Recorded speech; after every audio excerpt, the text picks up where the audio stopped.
Alors qu'il effectue pour la première fois une visite de travail en terre congolaise, le directeur Afrique du Service européen pour l'action extérieure, le diplomate belge Bernard Carlo Quintet a profité de sa rencontre avec le Premier ministre chef du gouvernement Anatole Koliné-Makosso pour souligner la très bonne tenue des relations entre l'Union européenne, ses États membres et la République du Congo. Bernard Carlo Quintet, qui a salué l'organisation à Brazzaville en octobre prochain du sommet des 3 grands bassins forestiers du monde, à savoir le fleuve Congo, l'Amazonie et le Bornéo-Mékong, envisage de développer avec le gouvernement des projets dans le cadre de la préservation des forêts et de la biodiversité. Nous avons pu passer en revue un certain nombre de dossiers d'intérêt commun avec le Premier ministre. Je pense singulièrement à la question de l'exploitation durable des forêts et de voir comment on peut continuer à appuyer aussi l'agenda de réforme très courageuse que le Premier ministre mène avec son équipe gouvernementale.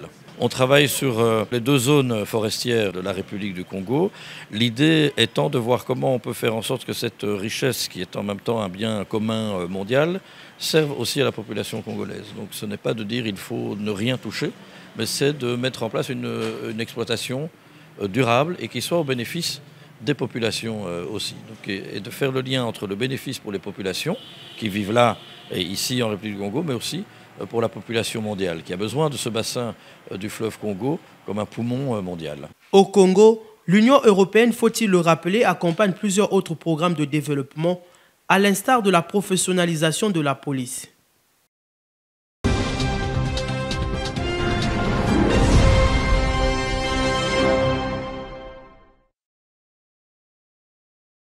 Dernier round d'une série de rencontres qu'il a inauguré lundi, le Premier ministre chef du gouvernement a échangé ce jeudi avec les responsables des confessions religieuses.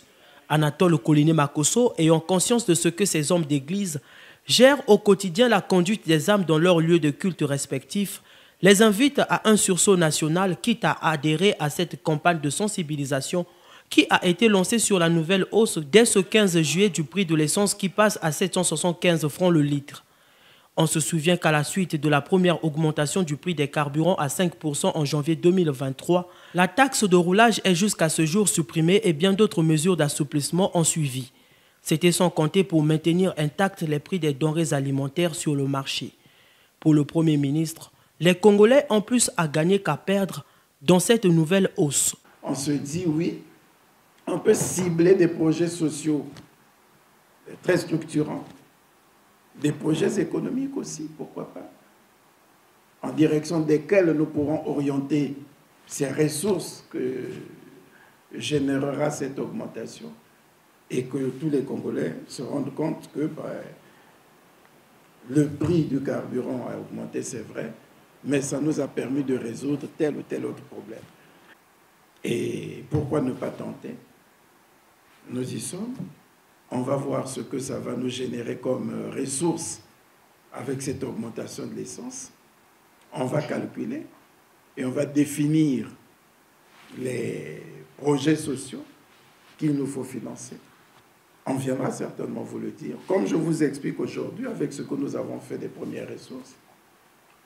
Aujourd'hui, on peut dire que bientôt, nous aurons une structure d'accueil pour nos jeunes en conflit avec la loi qui sème la terreur dans les quartiers. Avec certains d'entre vous, avec des religieux, on a le ministère de l'Intérieur et de la décentralisation, avec le ministère de la Jeunesse, avec le ministère de la Justice, on identifie un certain nombre de jeunes en conflit avec la loi, soit dans les commissariats, soit à la maison d'arrêt, et qui vont être désormais pris en charge à Madingou, puis à Aubeville, mais c'est avec les mêmes ressources. De leur côté, les leaders religieux acceptent la démarche du gouvernement de participer à cet élan de sensibilisation et d'éducation des populations. Le révérend Germain Loubota, président du Conseil supérieur des églises de réveil du Congo, a réagi positivement à l'adresse du Premier ministre. C'est des mesures qui sont nécessaires. Mais Comment ces pays qui l'ont fait avant nous et qui sont même plus proches de nous, comment ont-ils fait pour surpasser cela? Nous avons dit que le gouvernement peut aussi essayer de regarder ce que les autres ont fait, comment ils sont arrivés à surmonter, pour que nous puissions copier, n'est-ce pas, ces solutions-là. À côté de la réflexion qu'il faut, n'est-ce pas, pousser pour savoir quelles mesures quand même d'accompagnement qu'il faudrait prendre. Les confessions religieuses vont continuer à s'organiser pour se concerter ensemble, pour voir quelles réponses, surtout spirituelles, il va falloir donner à ce problème à côté de la prière. Comme pour baliser la voie, ces représentants des confessions religieuses ont dit une prière à la fin de la réunion.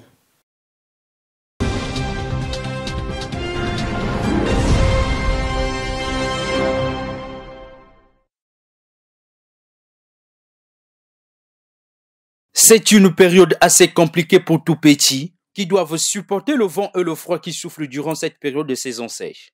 Surtout en ce mois de juillet qui est considéré comme le mois le plus froid.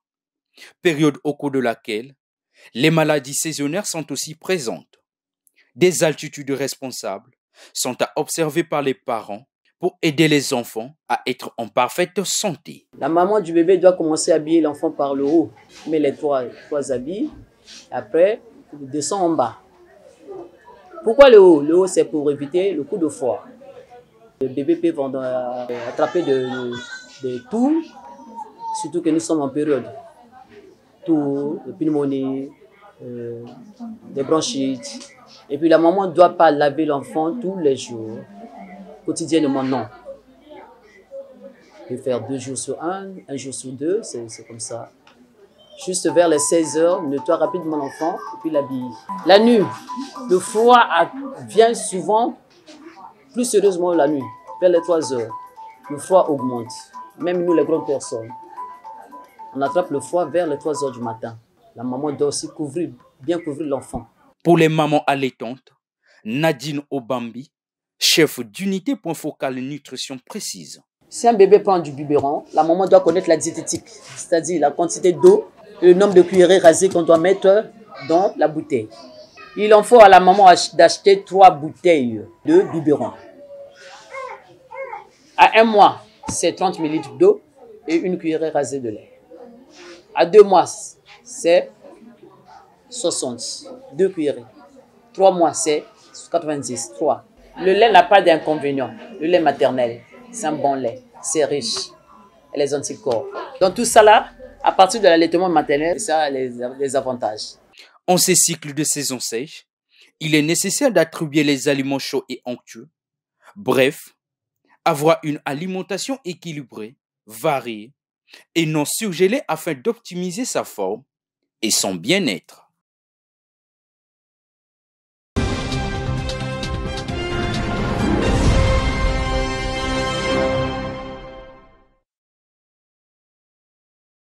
Pour ce deuxième jour du BPC session de juillet 2023, l'atmosphère est à son comble. Ces chefs de centre de Matsoua et Lumumba 1 et 2 mettent en application les orientations qui leur ont été édictées par le ministre de l'enseignement préscolaire, primaire, secondaire et de l'alphabétisation, Jean-Luc Montou. La mission que j'ai, c'est de coordonner toute action qui se passe au niveau du site, que ce soit les surveillants, que ce soit les secrétaires, que ce soit la force publique. Voilà, donc je suis le responsable du centre et tout est sous ma responsabilité. Toutes les dispositions ont été prises par l'État et nous sommes aussi ici avec 3 agents de l'antifraude.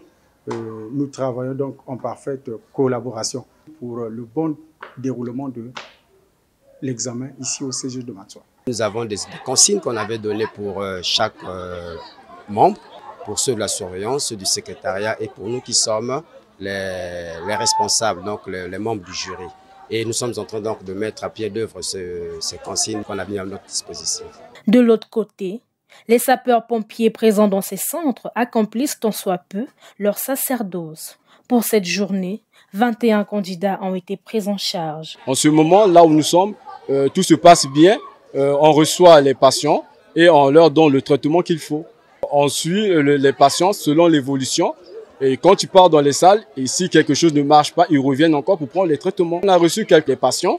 Certains ne connaissaient pas qu'ils étaient des maladifs. tel que le cas qu'on a reçu là, le patient avait des antécédents de l'asthme bronchial. Les centres de Matsoa affichent un total de 468 candidats, Lumumba 1, 462 et celui de Lumumba 2 enregistre 400 candidats.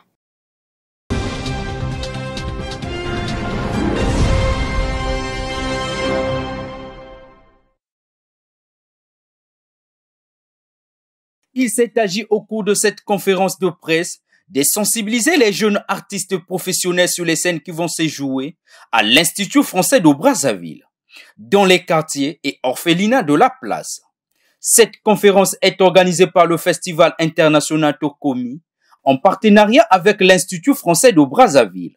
Objectif étant de réunir les artistes afin de briser le repli identitaire, mais aussi et surtout de faire découvrir les talents cachés. Tokomi, selon Gervais, c'est aussi cette vision de se dire que l'art et la culture sont accessibles à tous et que ça peut se faire dans n'importe quel espace de danse. Donc on va se retrouver aussi bien sur des marchés qu'à l'institut, que dans des espaces qui ne sont pas forcément appropriés à la danse. Gervais est persuadé que la danse est présente en chacun de nous et donc que du coup, il faut activer ça, il faut l'arroser pour que ces jeunes puissent demain danser, de montrer la danse, de montrer le pouvoir de l'art et la culture à tous. Ce festival international prône la diversité culturelle et des nouveaux talents de la danse vont être créés.